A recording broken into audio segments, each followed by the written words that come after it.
can't look at a bathtub the same way. I have to get in it and put my face to graves. Graves. They keep me away from them. Prepare your ears, humans. Happy, Sad, Confused begins.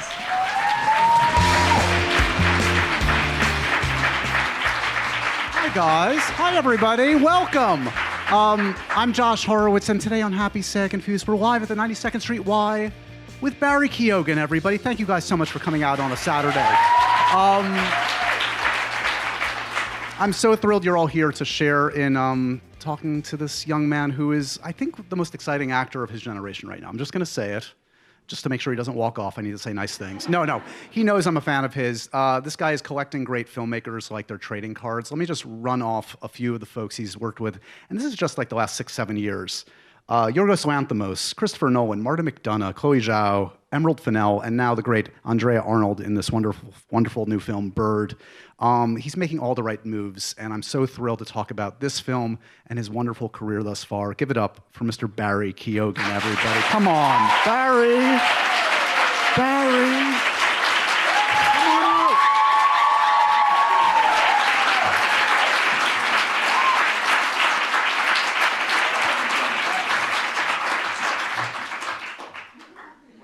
There he is.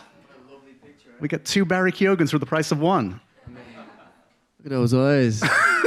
Wait, do you get lost in your own eyes? I do. I'm like, sorry. Yeah, that's okay. It's okay. Thanks for being here, man. Hey, everyone. Can't really see. It's for the best. Right, yeah. They're all smiling, though. You should know that. Yeah. Congratulations on the new film, man. Bird is extraordinary. As I don't know if you heard me, but I was just talking about some of the filmmakers that you've been working with in recent years. What occurs to you when you hear that list together? Because this is kind of like any actor's dream to assemble that kind of folks to work with. Yeah. When I heard that list, I'm like, I want to do it again. You know what I mean? You can. It's okay. I know.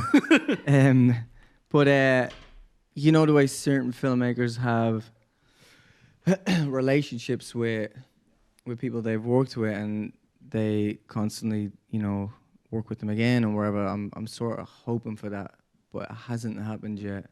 But yeah, well, with Bart Layton, actually, Crime 101, so, shout out to Bart Layton. But yeah, it's, I'm blessed, man. I've learned so much. I was never trained or done anything like that, so my whole education about film and that came through film. I mean, educated in different ways as well, I kind of grew up with it. But yeah.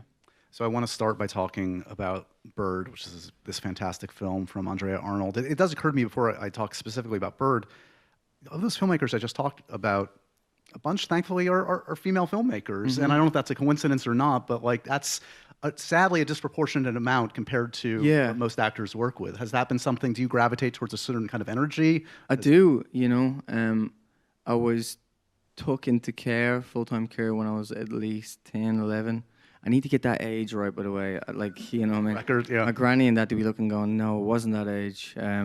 But I was took into care in around that time, and we had my granny and my granny's daughter, my auntie, and her daughter, so 3 really strong women that all moved into the same bedroom to give up their room for me and my brother.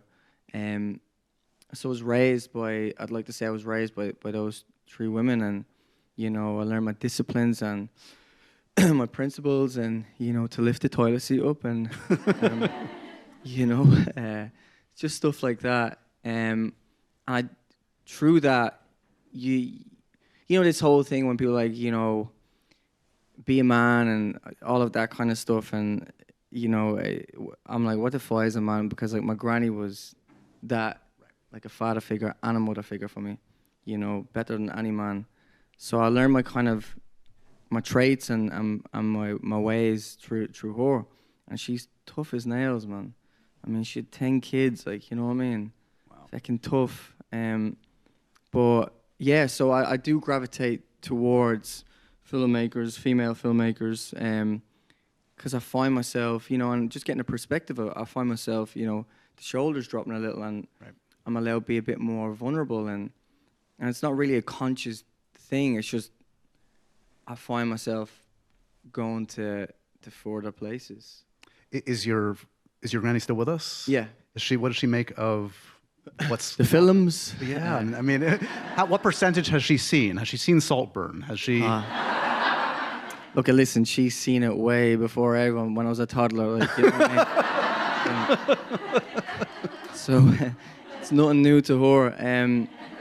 But yeah, I remember seeing Killing of Sacred Deer, and she's like, "That's weird." I mean, accurate. I That's was like, accurate. it is weird. Or like, she'd, pick up on other little things, and I'm like, but what about me? Like, But, I remember them watching Dunkirk on the TV. They didn't go to the premiere, and they're like, we watched your movie Dunkirk. I'm like, great. Go see on the big screen. just as Christopher Nolan wanted on your exactly. TV. Yeah. But, there's a naivety and an innocence to it, and, a humbleness to it as well. I'm still Barry. Still, make your bed and you say please and say thank you, and all of these sort of kind of things I was thought. Yeah. One of the first times we chatted at length was during that whole Banshees run, which was fantastic.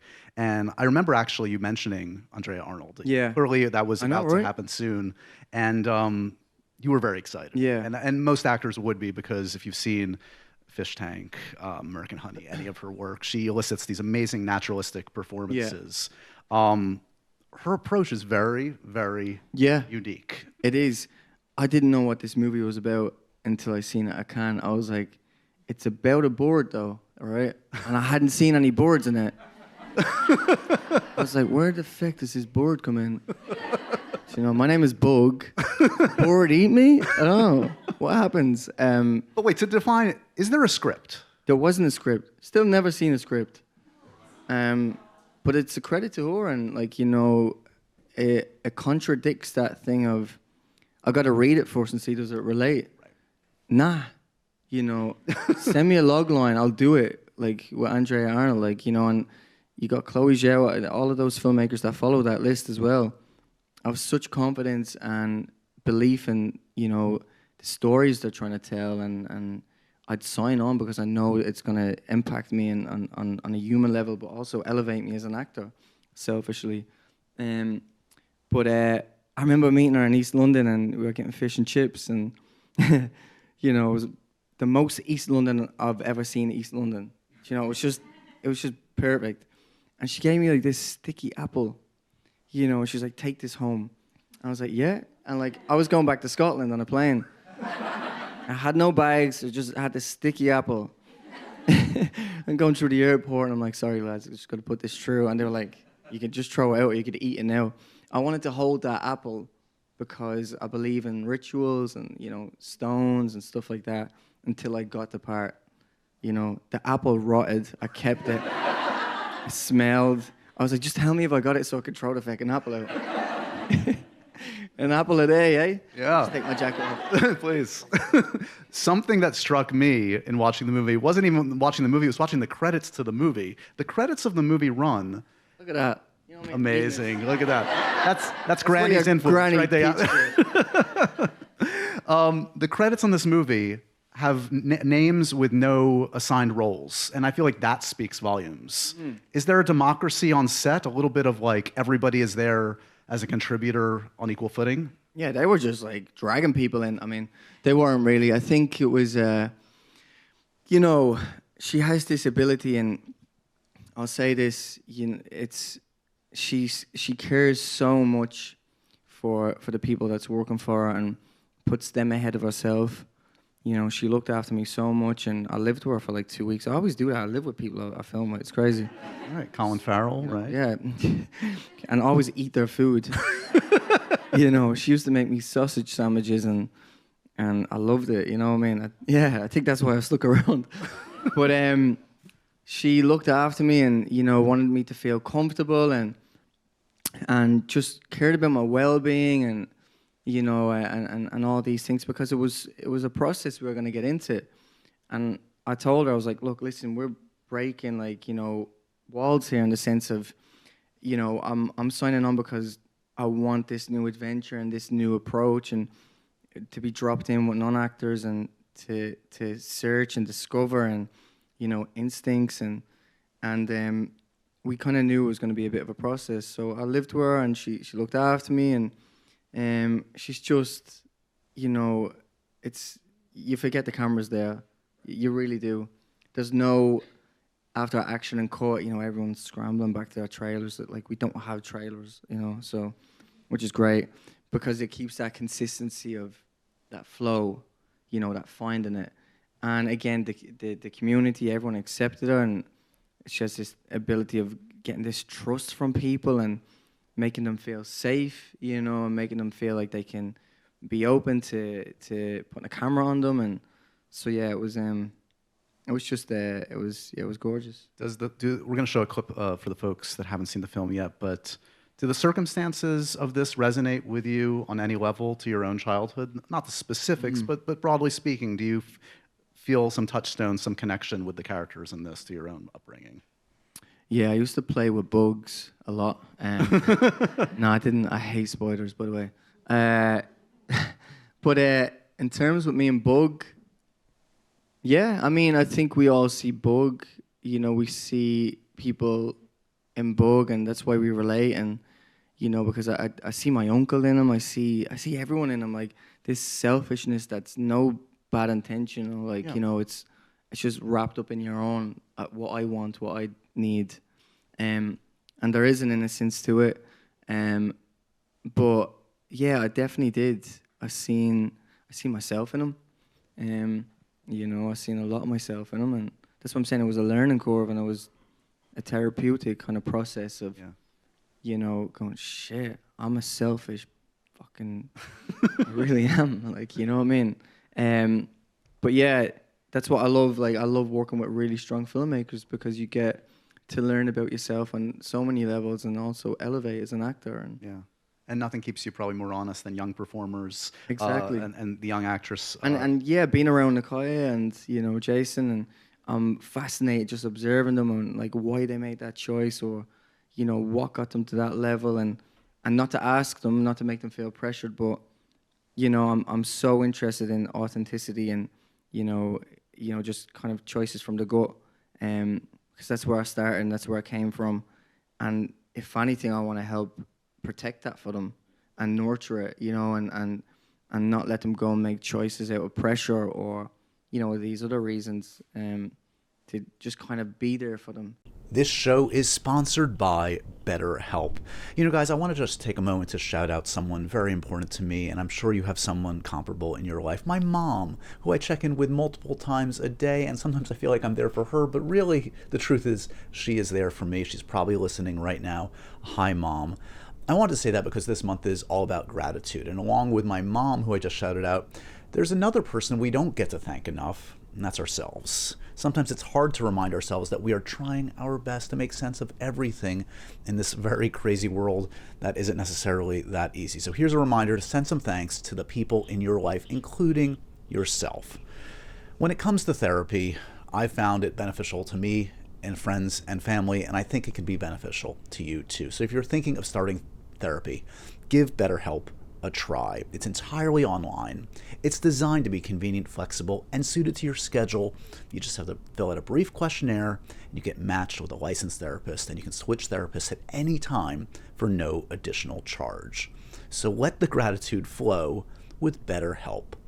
Visit betterhelp.com/HSC today to get 10% off your first month. That's BetterHelp, HELP.com/HSC.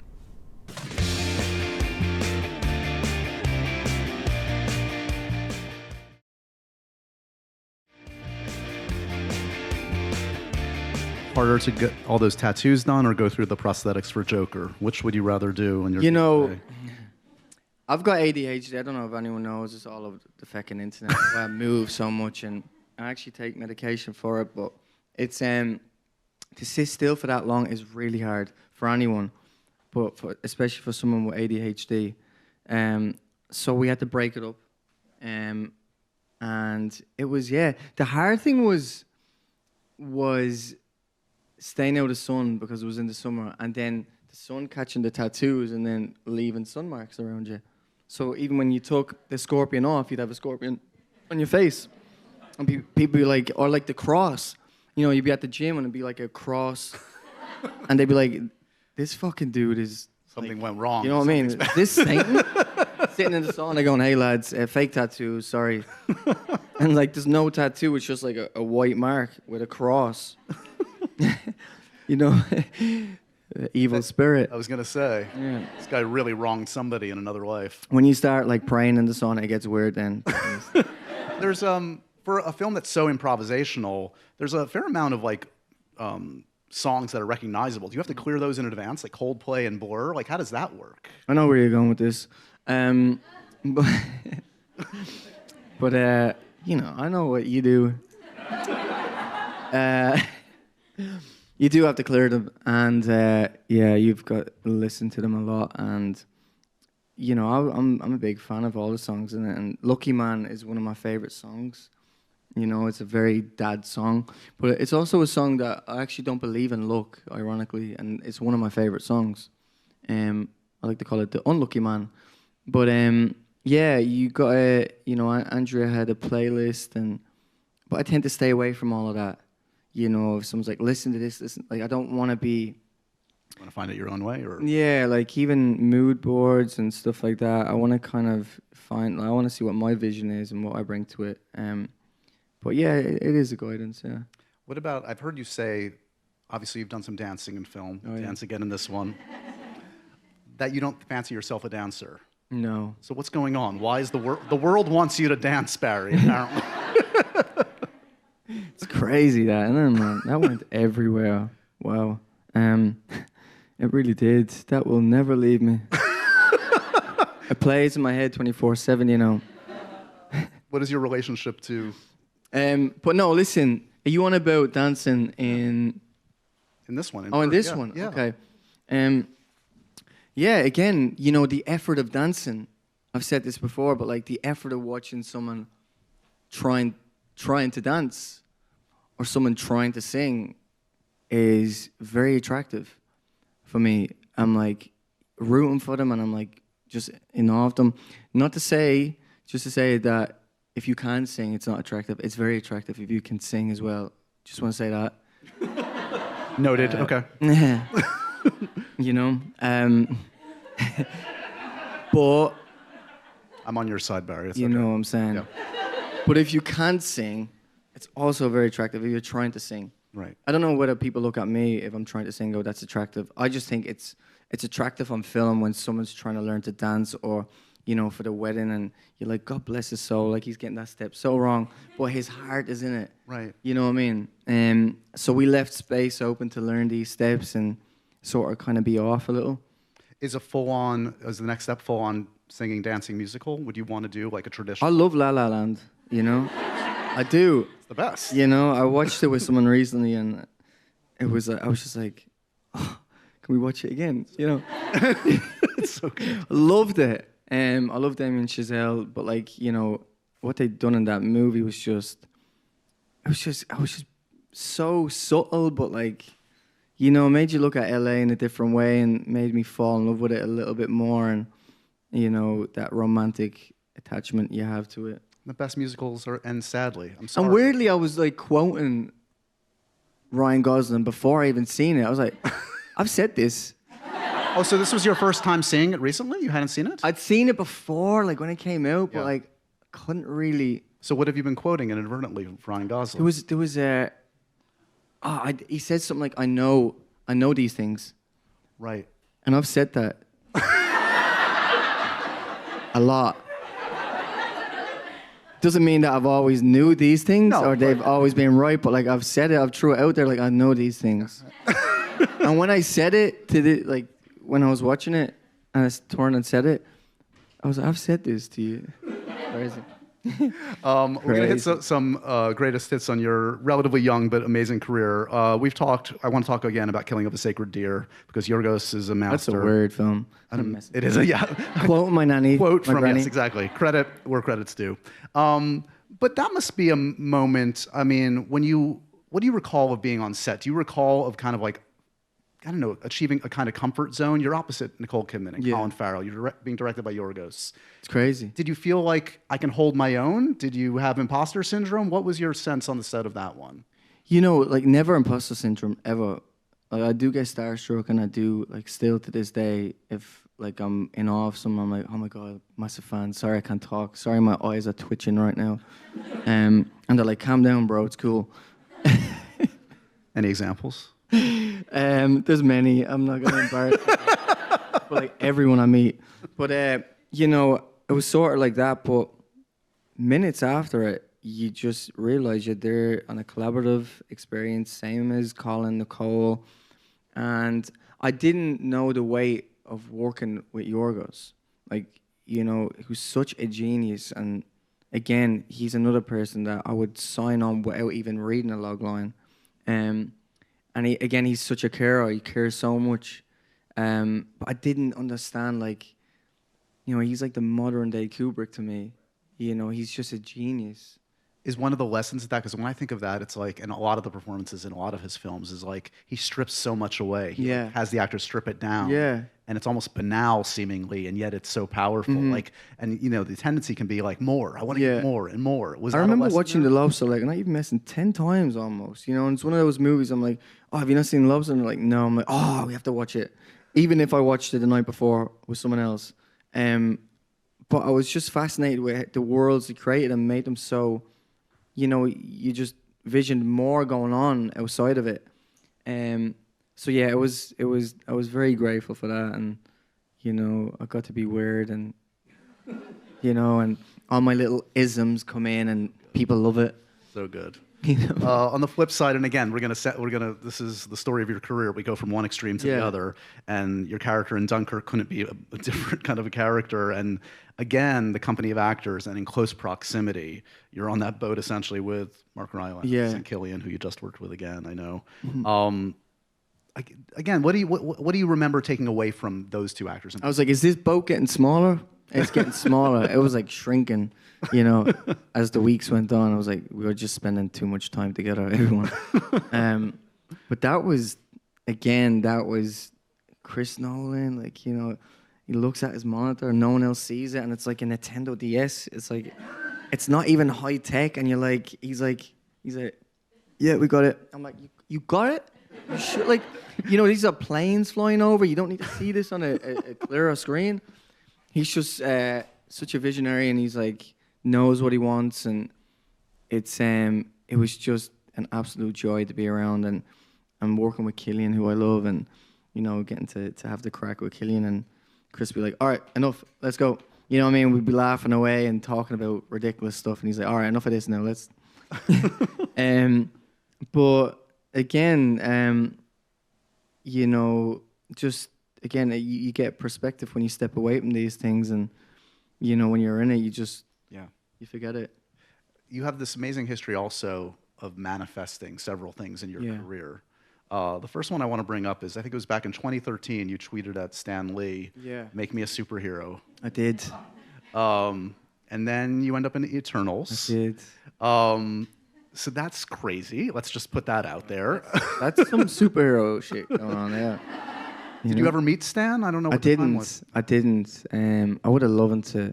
I heard he was such a legend. But again, you know, I remember tweeting that, and I don't know what I'd watch, but I'd always try to tweak stuff to manifest it, and I have a little notebook, and you know, I've manifested some crazy stuff. You know what I mean? The universe doesn't know about, oh, this is good or this is bad. It just goes, oh, this is what you've been thinking. Boom. It's like, oh shit. Here's a wrinkle I didn't even realize in our past conversations related to the superhero thing. So then in 2015, you shot a short film playing Spider-Man. Oh yeah. I don't know if people seen know that? this. This is on YouTube. You can watch this. Yeah. It's crazy. It's a good Yeah. audition / short film. Were you putting it out there? Was that when they were casting the new Spider-Man? Like, what was up with that? I think so. I think that's what happened. They were casting new Spider-Man, and again, let me just get this straight. No one beats Tom Holland's Spider-Man, honestly. But yeah, I found a little Spider-Man costume in a pound shop. Remember, like, you know, going out to film that, and my granny going, "Where are you going with that?" I was like, I'm making a short movie, you know? Could be Spider-Man. Psst, gotcha. Psst. Gotcha. She's like, just go. But yeah, I just always made short films, or I'd done it for Chloe Zhao with the Eternals. I went into like, you know, some sort of green area and made it look like the Amazon and that habitat. I'd done it with Dunkirk. I pretended to load a gun, which was a remote with batteries. Sure. It wasn't a scene from the movie, by the way, but that's what they wanted. And I was like loading this remote, you know, off frame, making it look like a gun. I've done it with a few things. Yeah, you did. I mean, we talked about you did the Riddler, and you ended up with Joker. I mean, that you was know, one. I mean, exactly. That wasn't even an audition. I just done it, and you know, it's just using your mind and your imagination, and you know, it can go completely the opposite way though, because they can be like, "This is not what I want. You're so far away from it. right. Don't send that." Again. You know what? Block. Yeah. Yeah. Is that what happened on Spider-Man? Did you get a real audition or no? Yeah, I didn't. So yeah, maybe. And what, I mean, compare that to where you are now, where I imagine you probably don't have to audition. If It's not even that I don't have to. It's like I enjoy the process of it. I enjoy the process of, you know, getting a group together. And the difference with now and then is I know a lot more people and a lot more cooler cameras. And, you know, You've upped the cooler, production value, kind yeah. of gadgets. So the tapes look even better. Hey, Chris Nolan, can you film my... You know what I mean? It's just a process of getting everyone together, and you know, when you get everyone together, like again, it's like being in the bubble of film, and everyone is there, and everyone has probably suffered the same stuff that like I've kind of suffered, where it's like made being feel weird, or like this is not a real job. So Right. we all share that thing in common of like we're here to make something that we all vision and be silly, and you know what I mean. So it's always good when you get a group together, even to make a little tape. Like time is, you don't even count time, and it's just pure enjoyment.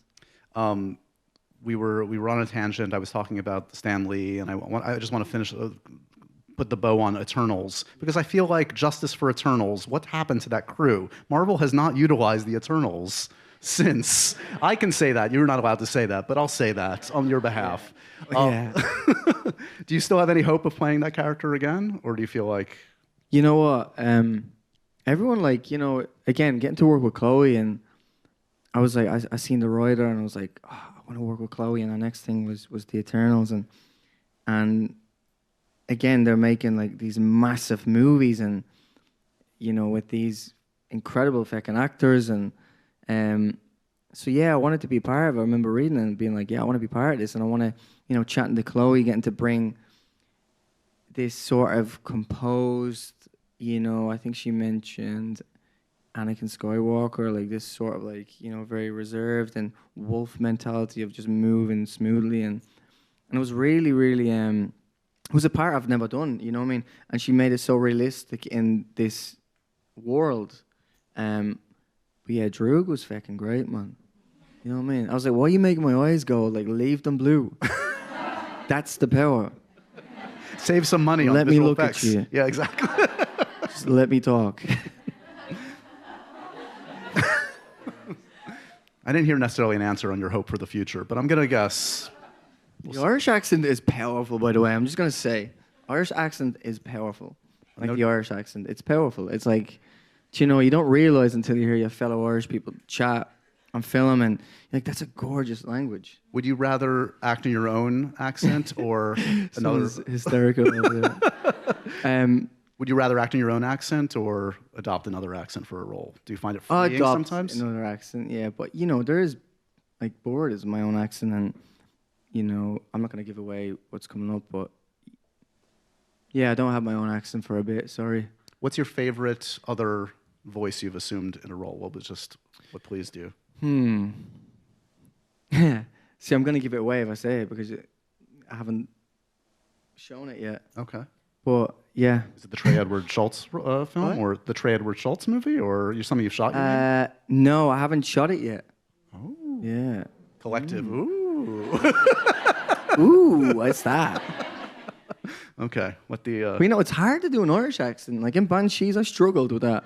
Well, let's you talk know. about Banshees. Okay, so how did that character read on the page? What was the tough part about playing Dominic, man. Poor Little sweet Dominic. Sweetheart. Yeah. Honestly, though, you know, honestly,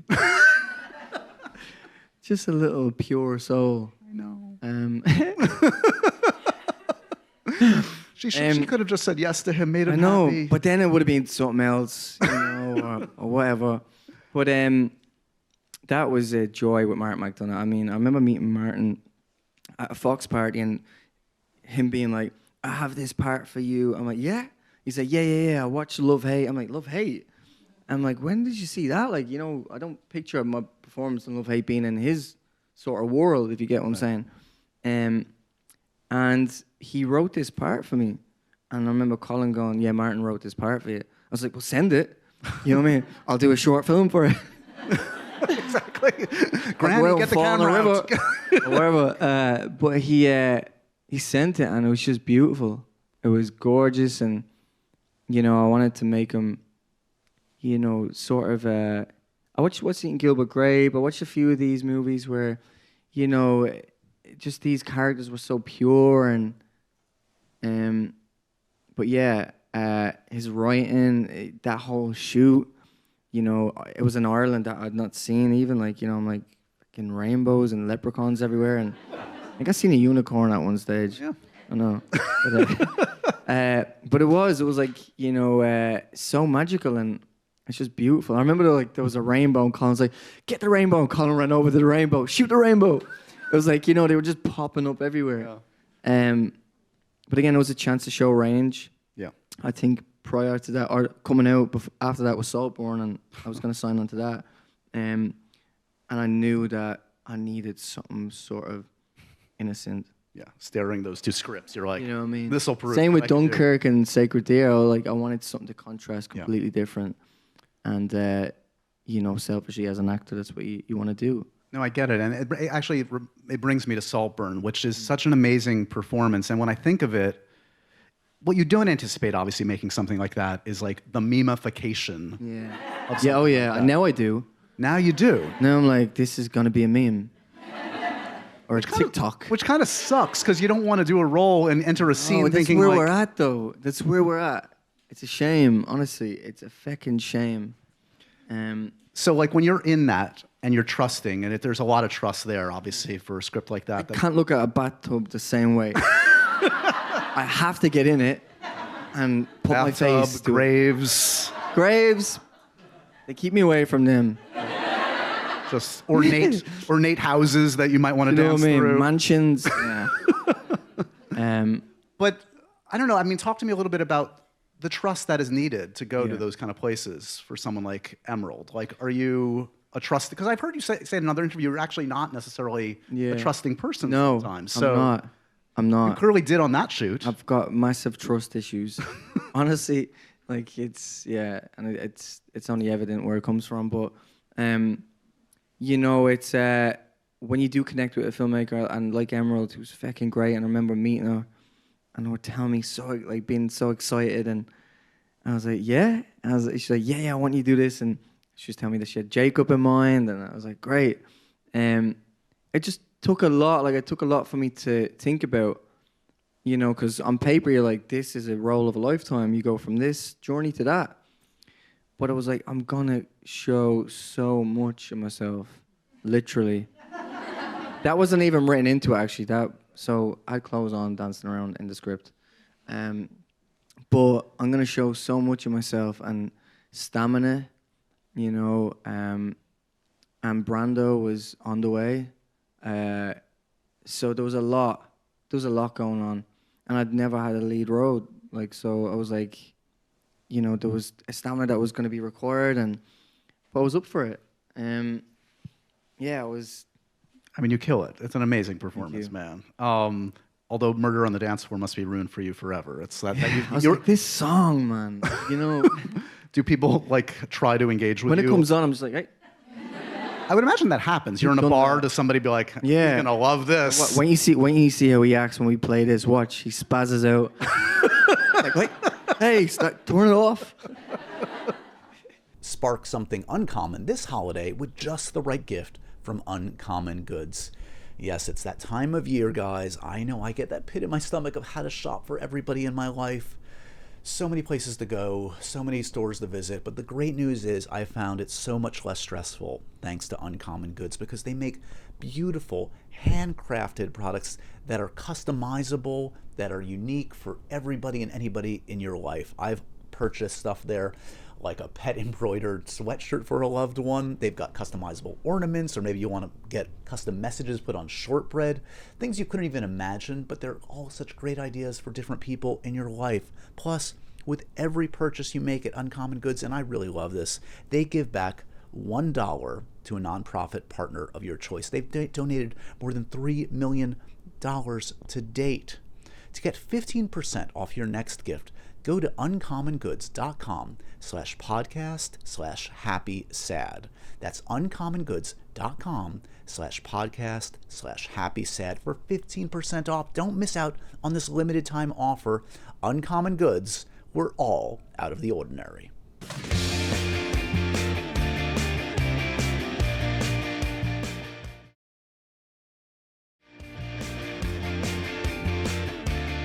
I want to talk about an all too brief but wonderful performance in The Batman as Joker. Oh, thank you. Talk to me a little bit about, the weight of that performance, the lineage of that. Yeah. 2 actors have won Oscars for playing that character. It is one of those roles. Again, it's iconic, and the people before me have, it's just iconic performances, and it's just it's a big one.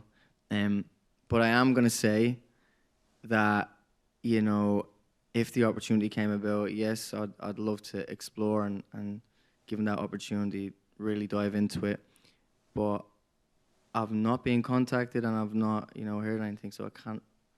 Yeah. It's all good. I'm not going to press you on the future. Thank you. But no, it's all good. I get it. But I had a great time, and Matt and Dylan, and absolute amazing time, and what a what an opportunity to do that, and with Rob as well, who I love. The funny thing about a role like that, right, is even though it's a small role at the time, you probably put in a ton of work, and did you have the backstory, the origin for your Joker in place? Do you know in your head? Yeah, I did, and also just in terms of even the makeup process, you said Mike Marino, and who's done the Penguin. Yeah. He's that was a lot of talk and a lot of staying still because ADHD kicks in, and it's 6 hours of stuff, and but I'm incredibly blessed. But again, all I can say is if the opportunity came about, yes, I'd love to explore it. But have you had a chance to watch The Penguin? You're a busy guy, but I'm busy, man. I'm busy. I've yet to send Colin. It's the last episode tonight. Yeah. So I'm gonna send Colin my big message review, and I gotta actually reach out to Colin. Right. Want to do it right now? Yo, Colin. Thinking of you. What was I gonna say? But just transitioning from that onto another topic. What were you gonna say, Josh? I was going to say Peaky Blinders. Oh yeah. So we're very excited. You have joined the Peaky Blinders world. There's a film of Peaky Blinders being made. Added to the mix, this young man, Rebecca Ferguson. Yeah. Tim Roth. Do I have that right? Tim Roth. Killian, obviously. Obviously. Were you a fan? Did you pursue this one? How did this one come about? Massive fan. And again, I'm treading because Killian will be just zip. Because I tend to give things away, sometimes. That's why I like talking to you. Yeah. You lead me to saying, I had a great time because, oh, wait, what did I say? But yeah, being a massive fan of the show, and I can say this, that this movie is going to be... Someone asked me before, they were like, you signed on the Peaky Blinders, have you read the script? I was like, yeah, that's why I've signed on. But then, now I'm thinking... Now the Andre Arnold thing we just talked about. Maybe they seen that, so yeah. Sorry, I was trying to make fun of that. No, it's just backfired. But yeah, I read the script, and it's epic. It's so fucking epic, and it's nice to be... I hadn't done anything in a year, no movies in a year. You were in a music video. That's important. I was. Best thing I ever shot. Honestly. But no, yeah, and that was the first time I was back on set as well. It was the music video in a while, but it was so nice to be on set again. Yeah. And you know, just be a pro and, you know, No, the level of everybody on that set. everyone getting to see me work, and that's sort of like you getting to see someone in their zone, and vice versa. You know, it's like, yo, attention. Oh, sorry, I'm distracted. Yeah, the amazing talent around me. But but I hadn't been on a movie in a year. Yeah. And it's so great to have that creative process again. And I feel like I'm really in a place now where I can constructively go to certain places, you know, because I've been doing a lot of therapy and working on myself, and I'm really feeling, you know, confident, and so I can access these places and put them to bed and constructively, you know, just Not be tough on yourself, hopefully. yeah, Not put yourself. you know, not just rush it to the surface and be like, what do I do with this? Right. You know, sort of go back and pick little things, and not everyone has to do that, by the way. Some people can just act. You know, why don't you just act, Barry? You know, but instead I love to get to the emotional state, and it's not always depressing and wherever. You don't need to do that if you're feeling happy. A song can get you there, but I do like to really get to that place and you know, sort of bring that forward, because truth is something that you can't really, you know, fake. Yeah, if we've learned anything, it's like we couldn't talk about filmmakers and approaches more different than Martin McDonagh and Chloe and Andrea, and it's like there's no one path, but the important thing is to get to the truth somehow, right? It is. You were referencing kind of like, again, even since we've started talking the last few years, your life has changed a lot. You are so in the center of the public eye. And Yeah. that's tough for anybody. And I'm just here's like, how are you negotiating that? Like, what are you finding? I've got a really strong team around me. People I massively care about, and they massively care about me, and they're at everything. I've got a right-hand man who doesn't leave my side. He's outside, you know, literally. He comes everywhere with me, and it's he's responsible for a lot of stuff.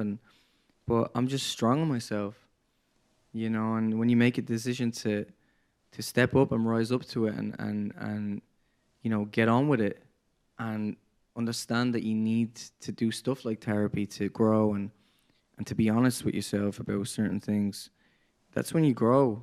When you're kind of like making excuses for stuff and you're not getting anywhere. So I think that's one of the reasons I'm starting to enjoy life as it is. And I'm having a lovely relationship with my little boy. You know, and getting to see him grow gives me such love and, you know, hope. And, you know, he's starting to talk now and give back chat.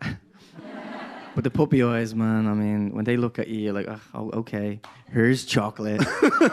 I'll eat it with you. Did he get married? He loves cars, you know, Cars is his thing. The movie or just Cars generally? McQueen. Oh, yeah. Cars. Anthony McQueen? Yeah. You need to do a Pixar movie for him. I know.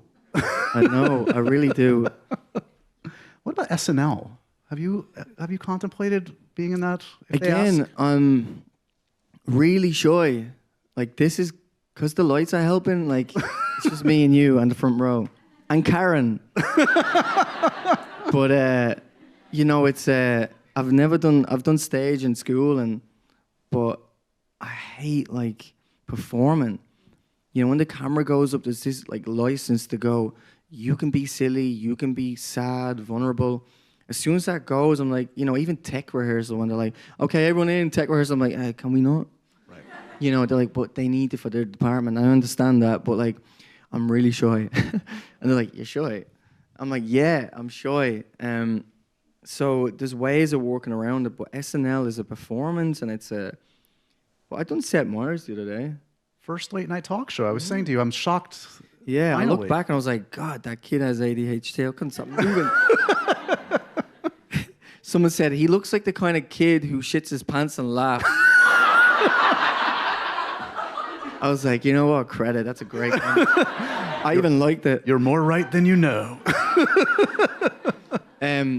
But again, you know, I'm owning that. I've got Yeah. ADHD. I'm owning all these things. I'm working with it, and it's like, Well, that's you the, know, that's the thing. It's like you get to this place, the kind of stuff any actor would dream of, like the opportunities you have, having a young child. Like this is exactly. The And I life. get to You show want to enjoy kids, you know, who look up and kids who are curious about getting into this industry or even anything that relates to it, and it gives them hope. Like if he can do it, ADHD boy or whatever. It's like, you know, or where I've come from, and that's all I want to do. Like I like to use a platform for that reason, and for younger kids to have a bit of confidence and a bit of be optimistic and not let backgrounds or what they've went through hold them back. And you know, I'm working really hard to set up some things at home in the UK as well, and helping these kids. Amazing. Okay, we're going to end finally with the happy, sad, confused, profoundly random questions, some rapid fire Good. for you. Dogs or cats, Barry? Dogs. Dogs. Okay. Though I get called a cat. You get called a cat. Yeah, people say I look like a cat. Oh. You know what I mean? Better than being called a dog. You know what I mean? I think it's because when I move my head, like, don't do that to everyone, by the way. But when I'm looking for a head scratch. Sure, I get it. We'll scratch you when you get in the back. Don't worry. Do you collect anything? What do you collect? Yeah, I used to collect. I love stones. I love, you know, I'm into my stones, my rose quartz and stuff like that. And so yeah, I collect things like that. What's the wallpaper on your phone? Oh yeah, hope we have no meshes on it. Vet it first. Make sure it's suitable for public. Brando. I can attest. Very cute. There you go. I'm like, wow, he's gorgeous. He's like posing in that. You know what I mean? Like, honestly, like, those eyes. Oh, I get it. Oh, wait. Somehow you ended up, I get you. Okay. Worst note a director has ever given you? Do you know what? I'm not going to say anything because I think everyone is worded. Like, everything anyone's ever said to me has always been Meant in the nicest possible way. Nothing went the down maybe the like learn your lines. Like, I'm not okay. There are no lines to learn, Andrea. I just don't think. I need to read a script. But yeah.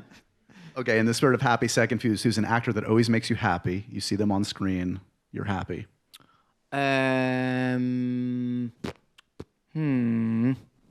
Wow, that's a good question. Makes me happy or makes me like... Well, it doesn't need to be like song and dance, but you appreciate them. You're in for a good time. This is going to be fun. Oh man, I have so many I want to work with, so I'm like, what do I say? Use your shot. You can say a few. This is it. This is it. I'm manifesting for you. Daniel Day-Lewis. Go. Daniel Day-Lewis and yeah, Christian Bale. All right. Okay. You know, that works. Yeah, Cillian Murphy. That's already happening. That's a waste of one. No, but like, you know, in case he watches this and then I go back, I get it. Never mention me. I get it. He wouldn't say that, but Movie that makes you sad? What gets you? Makes me sad. Yeah. I love Ryan Gosling, by the way. Sorry, I'm still on that question. Well, that's good. There are a few. Oh yeah, well, I was going to say Blue Valentine, La La Land are two. I mean, The Notebook. Notebook, yeah. You know, Basketball Diaries makes me very sad. Yeah. And you answered this for me once before. Let's see if it matches. The food that makes you confused. Is it still, drum roll? Oh, makes me... Aubergine, did I say? Yeah. Yeah. Still negative on the texture. eggplant. Ugh. Okay. Like, what is the point in this? Okay. It's just an emoji. Literally. Okay. We've got a tray of eating an emoji. We've got a tray of eggplant and in the back for Eggplant, you. you call it, eh? Yeah, we call it eggplant. And yams. What's yams? Sweet potato? No. Yeah, something in the family. Sweet potato sounds nicer. Yeah. Yams. So American, yams. All right, don't eat your yams, but go see Bird, everybody. Yeah. Support good work. Barry, it is always a pleasure. Thank you for indulging me. And we'll talk soon. Peaky Blinders, a lot more to come. Congratulations on everything, man. Thanks. Thank you. Thank you, everyone.